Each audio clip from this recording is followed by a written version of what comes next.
Hey friend, please subscribe. 1 second for you. Big deal for me. I didn't mean to do it. At least, I never planned for it to happen this way. But it felt necessary, urgent, even, like a whisper in my ear that I couldn't ignore. I had to know the truth. It wasn't about catching her in the act. It wasn't about confronting her with proof of what I feared. It was about knowing, without any doubt, what I was walking into. If I was about to lose everything, I needed to understand how, why, and when it had all started. So, that night at her office party, I made a choice. Lena had been getting ready in the bedroom when I slipped the key into her purse. It was something I had thought about for days, weeks, really. A small action, an unnoticed detail. I wasn't even sure why I was doing it. It just felt like the right thing to do. I was sitting in the kitchen, pretending to read a book when she came out. She looked perfect, as always, and for a moment, I almost felt guilty.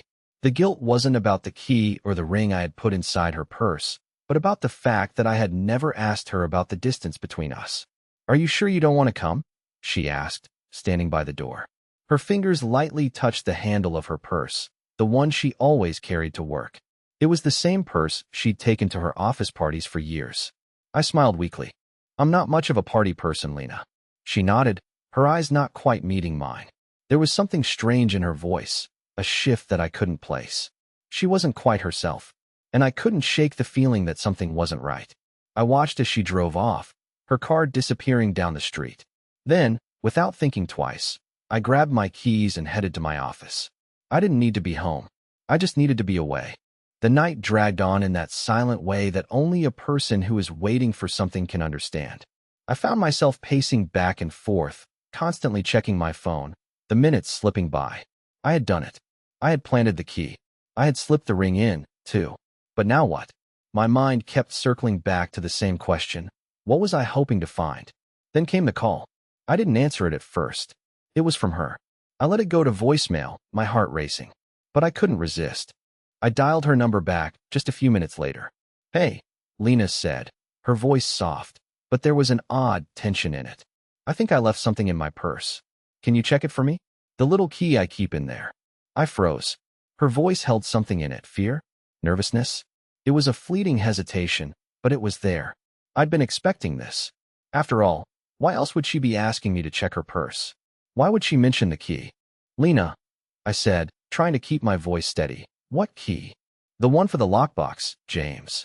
You know the one." The silence that followed was unbearable. My mind was spinning. I had never told her I had the key to the lockbox. I'd always kept it to myself. That's what made it so strange. Why would she mention it now? I don't know. I stammered. "It's not here." I heard her breathing on the other end, shallow and rapid. "Please, check again," she said, almost pleading. "I need it." The call ended abruptly, but the knot in my stomach only tightened. She didn't know I'd placed that key there. She didn't know the ring was inside, too. I thought about her reaction when she'd find both the key and my wedding ring together in her purse, a symbol of something I hadn't planned. It would be the moment she realized what I had done. Would she confront me about it? Would she understand what I was doing, what I had been trying to uncover all this time? Or would it be the start of everything falling apart? I didn't know the answer, but I did know this. Whatever happened next, I had already crossed a line. I couldn't shake the sound of Lena's voice from my mind. The way she had asked me to check her purse, the hesitation in her words, it was like a trap I was walking right into. I knew what I had done. I knew what she would find when she opened it. But the strangest part was that I still didn't know why I was doing it. I could have just trusted her. I could have let things go and ignored the nagging feeling that had been eating at me for weeks. But I didn't. I chose to play this game, to test her in the worst possible way. I sat in the dark, in my office, staring at the phone. I didn't want to call her again. The conversation we'd had earlier felt too real, too close to a breaking point. But I couldn't help it. I dialed her number once more. It rang once, then twice. "James?" Her voice sounded soft, like she had just woken up from a long nap. "Is everything okay?" I couldn't help but notice how distant she sounded, as if we were strangers. My heart skipped a beat. "Lena, where are you?" There was a brief pause on the other end. "I'm still at the party. I'll be home soon, though." "Are you sure? You sound, I don't know, distracted." I tried to keep my voice casual, but the words felt heavier than they should have. "I'm fine, really," she replied quickly, a little too quickly. I'll see you soon, okay? Before I could say anything else, she hung up. I stared at the phone for a moment, trying to piece together what had just happened. It didn't add up. She was acting off, like she was hiding something. But then again, so was I, wasn't I? The key and the ring in her purse. They were the only things I had to hold on to, the only things that could reveal the truth. But what if I was wrong? What if I was seeing something that wasn't there? Maybe I was just overthinking. But the feeling in my gut told me I wasn't. Minutes passed. I don't know how long I sat there, waiting for her to come home. It felt like hours. My thoughts swirled, conflicting with each other. Was she seeing someone else? Was that why she was so distant lately? Or was I just spiraling into paranoia over nothing? When the door finally opened, I heard her footsteps. Soft, hesitant, like she didn't want to disturb the quiet of the house. I didn't move, didn't say a word. I wanted to see how she'd act, what she'd do. She stepped into the living room, dropping her purse on the couch. I watched her closely, trying to catch every small movement. Her fingers trembled slightly as she unzipped the purse, just as I knew she would. And then I saw it. The key, the ring, both sitting there, like pieces of a puzzle I hadn't even realized I'd started to solve. She froze. The moment she saw them, her face went pale, her eyes wide with shock. For a second, I thought she might drop everything, but she didn't. Instead, she stood perfectly still, staring at the key and the ring like they were the last things she expected to find. It was as if time had stopped. She stood there, her fingers hovering over the key and the ring in her purse, as if she wasn't sure whether to touch them or run away from them. Her breath caught in her throat, and for a moment, the room felt too small, the air too thick to breathe. I watched her, unable to look away. She didn't even seem to notice me standing there. She was caught in her own web of confusion, disbelief written all over her face. The silence stretched on for what felt like forever, but it was only a few seconds. Finally, her hand moved, slowly, and she picked up the key first. Her eyes were locked on it, scanning it as if it held the answers to every question she'd ever had about us. "James," she whispered, her voice trembling. "What is this?" I felt a chill run down my spine. The question wasn't just about the key. It was about everything. What was this relationship we'd built? What had I done? What had she done? The key was the catalyst, the moment that would unlock everything that had been buried between us for so long. I don't know what you mean," I said, my voice coming out flat, even though I could feel the panic rising in my chest. I was lying, of course. I knew exactly what this was. But I had to stall. I needed more time to think. She didn't say anything for a long moment. I saw her hands shake slightly as she held the key in her palm, staring at it like it was a foreign object. I could almost hear the wheels turning in her head. "Why would you put this in my purse, James? Why would you do this?" I opened my mouth, but no words came out. My throat felt dry, and I couldn't seem to form a coherent thought. What was I supposed to say? I was the one who had placed it there. I was the one who had been setting this trap, but now that it was unfolding, I wasn't sure if I was ready for the consequences. And then she picked up the ring. It wasn't just any ring. It was our wedding ring, the one I had slipped off my finger that morning and placed on the counter just to get it out of the way while I worked. How had it ended up in her purse? How had she not noticed it before? I saw her face change as she held the ring, her eyes flicking back to me with a look that could only be described as betrayal, confusion, and, yes, fear. Fear of being found out. Fear of the truth coming to light. "James," she said again, her voice low, like she was speaking to a stranger. "What is going on?" I could feel the weight of her gaze on me, and for a moment, I wondered if I should just tell her everything. All the doubts, all the suspicions, everything I had been thinking for months. But the words wouldn't come. Instead, I just stood there, helpless. Finally, she looked away, her shoulders slumping as if the weight of everything had just hit her. Her hands trembled as she placed the ring and the key back into the purse, zipping it up quickly, like she was trying to lock away the truth. "I don't know what you want from me, James," she said quietly. "But whatever this is, I don't know if I can fix it." I felt my heart drop into my stomach. Her words, cold and final, stung more than anything I could have prepared for. This wasn't about catching her. It wasn't about proving anything. This was about something much deeper, about how far we had drifted from each other without even realizing it. She stood there, her back turned to me now, her face unreadable. The room felt suffocating, the kind of silence that pressed in on you, making it hard to breathe. It was like we were on opposite sides of some invisible chasm, with the key and the ring as the only bridge between us. Lena, I finally said, my voice weak, unsure. I wanted to reach out to her, but something stopped me. What could I possibly say? The truth had been set in motion, and no words from me could stop the damage it had already done. She didn't respond, her shoulders rigid. I could see her eyes in the reflection of the window, bloodshot from holding back tears. But she wasn't crying. She was calculating, trying to figure out what this all meant. And then it happened. Her hand shot out, gripping the arm of the couch. She turned to face me, and there was something dangerous in her eyes. How long, James? Her voice was quieter now, but the edge was sharper. How long have you been spying on me? How long have you been doubting me? I took a step back, my heart racing. I hadn't expected that. I hadn't expected her to turn it back on me. I wasn't spying, I said, my voice almost pleading. I needed to know the truth. Her lips twisted into a humorless smile. And what was the truth, James? That I'm hiding something from you? That I'm cheating? Is that what you wanted to prove? I flinched at the accusation, but I didn't say anything. She was right. I had been afraid of that truth all along, even if I hadn't fully admitted it to myself. But hearing her say it, it hit harder than I thought it would. I didn't want to hurt you, I said finally, my voice shaking. But I needed to know. I couldn't keep living with this feeling, this suspicion hanging over me. Lena stared at me for a long moment, her expression unreadable. Then, she slowly walked over to her purse, unzipping it again. For a moment, I thought she was going to pull out the key or the ring and throw them in my face, demanding an explanation. But she didn't.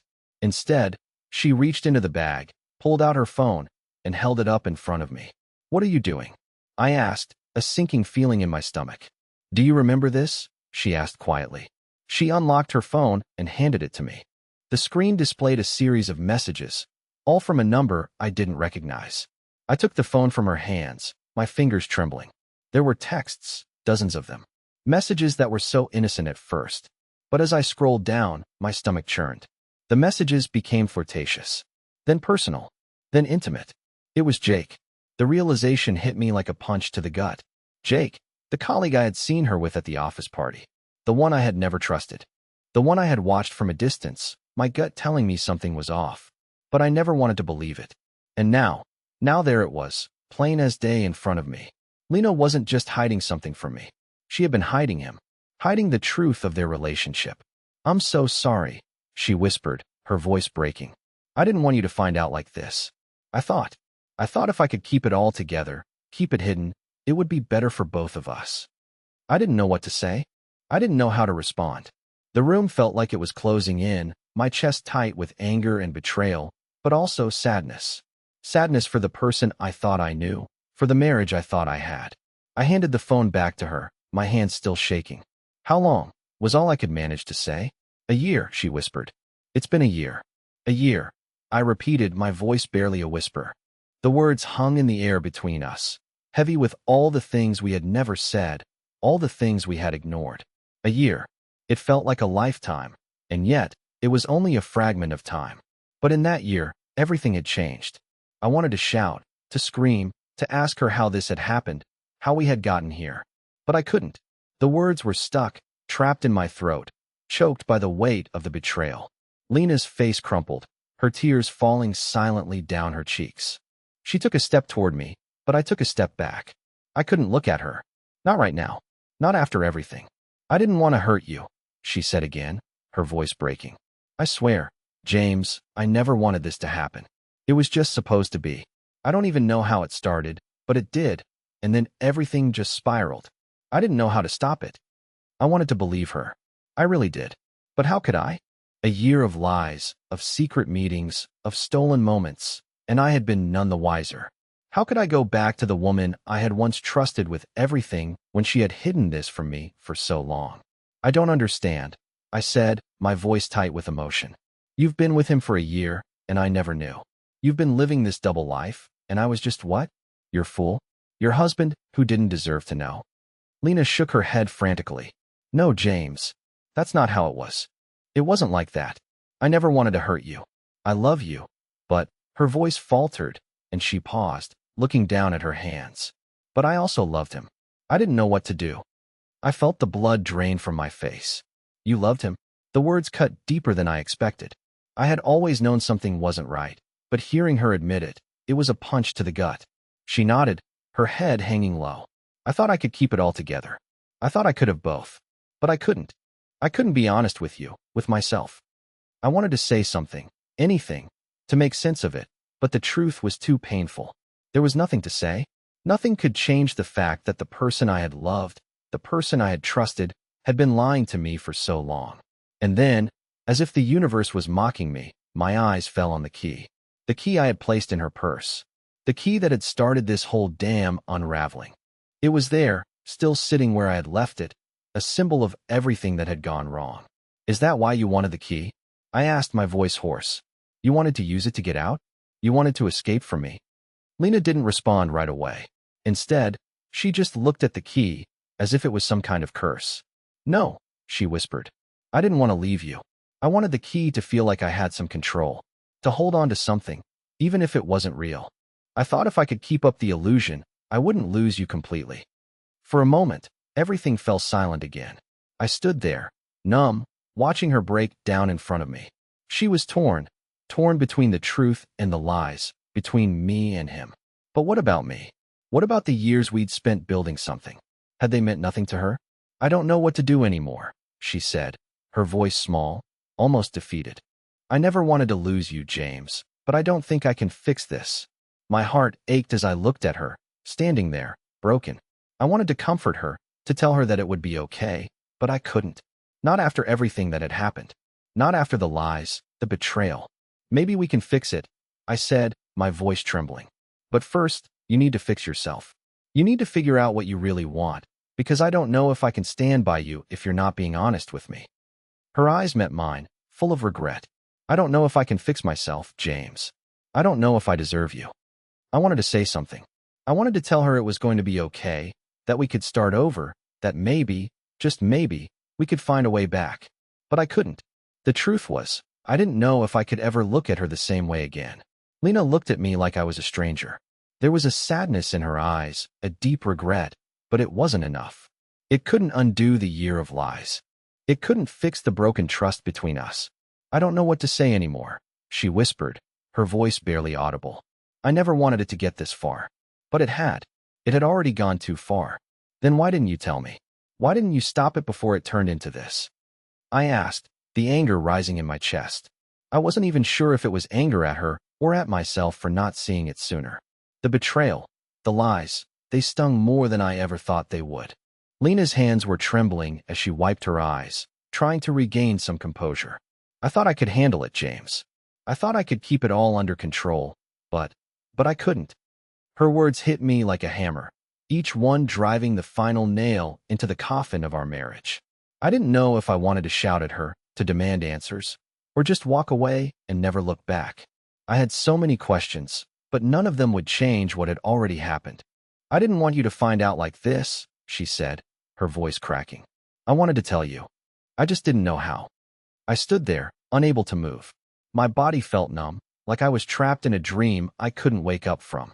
The woman I had spent years building a life with, the woman I had trusted more than anyone, was standing in front of me, admitting to the worst kind of betrayal. I swallowed hard. And Jake? Was he always the one? Or was I just some placeholder for you? Her eyes widened, and she shook her head frantically. No, that's not how it was. I never thought of you like that. You're my husband, James. You always were. But I couldn't let go of him. It was complicated. Complicated. The word felt hollow coming from her mouth. You've been lying to me for a year, Lena, and now you want to call it complicated? She flinched at the harshness in my voice, but I couldn't help it. The rage I had kept bottled up for so long was finally spilling over. I don't know what to do with all of this, I said, my voice shaking with emotion. How am I supposed to move forward after this? How can I ever trust you again? Lena didn't answer right away. She looked down at her hands, trying to compose herself, but I could see the guilt, the shame radiating off of her. She had broken something in me, something that could never be fixed. I never meant to hurt you, she said quietly. I never thought it would come to this. But it had. And now, the weight of everything was too much to bear. I stood there, feeling like the ground beneath me was crumbling. Every word Lena said felt like a dagger, but I couldn't look away. It was like I was trapped in a nightmare I couldn't escape from, each confession pulling me deeper into a place I didn't recognize. I don't know what you want from me anymore, James, Lena said, her voice barely above a whisper. I've told you the truth. I've admitted everything. But what else is there? What else can I say to make it right? I shook my head, trying to clear the fog in my mind. I don't know. I don't know what you can say anymore. How do you come back from this, Lena? How do you come back from lying for a year, from breaking everything we built? She was silent for a moment, looking at me with an intensity one hadn't seen in so long. I'm sorry, she said again, but this time, it felt different. There was no emotion behind it, just the weight of something inevitable. I don't know how to fix this either. I wanted to yell. I wanted to scream at her for every moment of doubt, for every lie, for every time I had trusted her when she was never truly there. But the words wouldn't come. Instead, I just felt numb. I don't even know who you are anymore, I muttered, more to myself than to her. The anger had left, replaced by an overwhelming sense of emptiness. She was standing right in front of me, but it felt like there was an ocean between us. We were strangers now, connected only by the fragments of a life we'd once shared. Lena's face contorted in pain, and for the first time since all of this started, I saw the woman I had fallen in love with. But it didn't matter anymore. The damage was done. I don't know if I can forgive you, I said, the words tasting bitter in my mouth. I don't even know if I want to. Tears welled up in her eyes again, but she didn't speak. She didn't have to. The silence between us was more than words could ever convey.